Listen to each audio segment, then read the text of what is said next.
In Cornwall, it's not only if we've got to think about changing light and the weather conditions, we've got to think about the tides. You get set up and then you realise the tide's right by your feet and up your ankles. So we don't want that to happen, and that's not the case today. Tide's right out, so let's get this leg unfolded.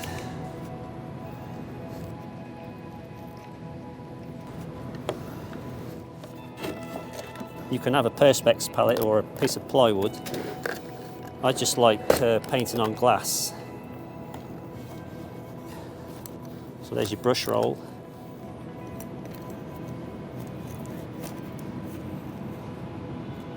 That area I put on there is too light, too dark rather.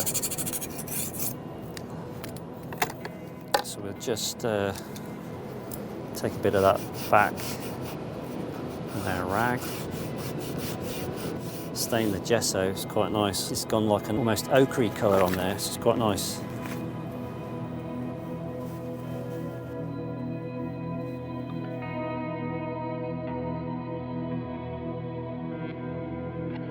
Was it 20? God, I lost track of time, you see. So 2020, I had an idea to do a project where I was going to be looking through the window of my studio and painting the landscape as often as possible and recording in paint the changes in the landscape as they happen throughout the year. And of course COVID came along and sort of disrupted things, but that was what really kept me going through all that difficult time. Was that was my focus. And I'd have an easel set up by the window with a palette laid out full of colours ready to go at any moment. So if I just happened to glance out the window and see there was a rainbow or some fantastic storm clouds, I could immediately move from this easel straight to that one and start painting and recording the scene. It was fantastic. So that was a great focus for me.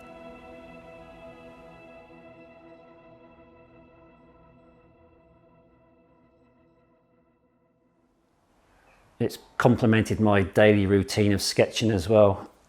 Going out sketching in the landscape is something I do virtually every day, so that complemented that. I never realised quite how quickly the landscape changed.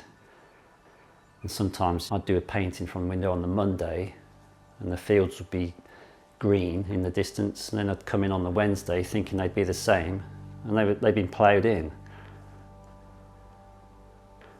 Or you'd have daffodil fields would be bright yellow, they'd suddenly turn yellow almost at an instant. You'd record that and then a week later they'd be going over. So yeah, so I'd recommend anybody to do something like that just over a period of time.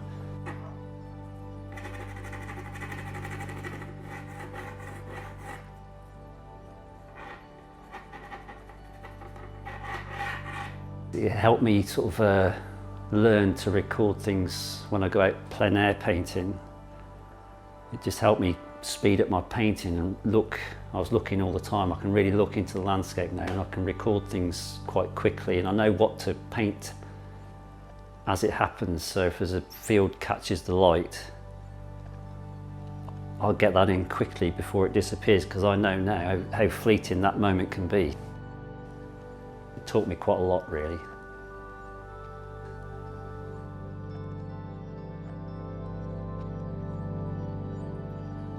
That's one thing it really did.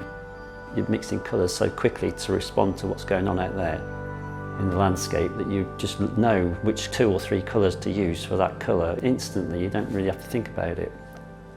So it's amazing.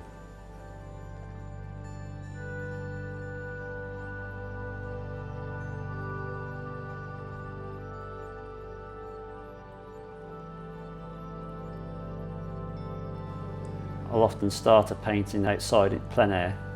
Like this one, I'll bring it back into the studio to work on it again then. And I've got a good memory and feeling for the place because I've already worked in the landscape, so it's like imprinted in my mind. And it just gives you a better sense of what it was like in the landscape. So then you're not relying on your photographs and things too much then.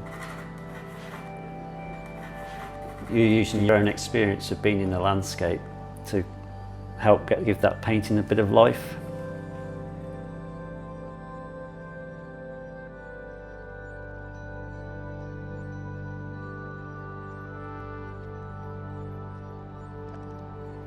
I couldn't imagine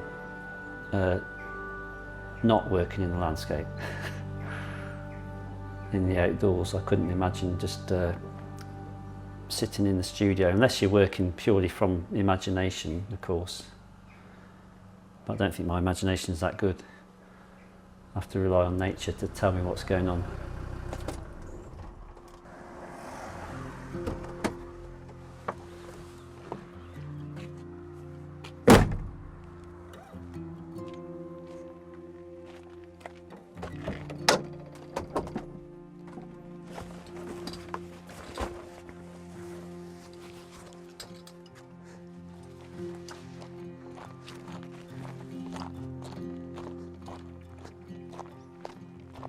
We're at South Will Francis mining complex, and I'm actually stood on a mine shaft at the moment. I love that that arch is totally amazing, amazing structure.